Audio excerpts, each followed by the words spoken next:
Two key areas for the talks will be Iran's ballistic missile program and sunset clauses in the nuclear deal that allow restrictions to expire at various times, Mr. Tillerson said. There are some areas that were not addressed under the nuclear agreement that we think require further addressing, most specifically the ballistic missile program and the expiration date, Mr. Tillerson said. A reopening of the agreement is unlikely, because Iran's not going to reopen the agreement, he added.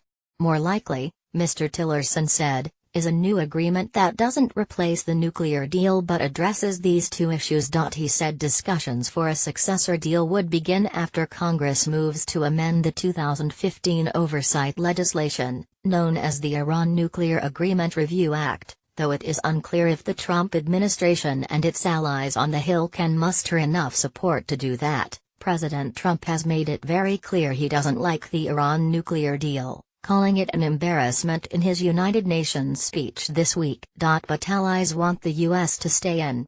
Wall Street Journal's Gerald F. Seib explains how Mr. Trump can put pressure on Iran but not back out of the pact. Photo, Getty. I don't want to suggest to you that this is a slam dunk up there on the Hill, we know it's not, Mr. Tillerson said. Once that decision is made, that will guide then our diplomatic engagement. The process to be outlined by Mr. Trump is likely to require time and painstaking negotiations.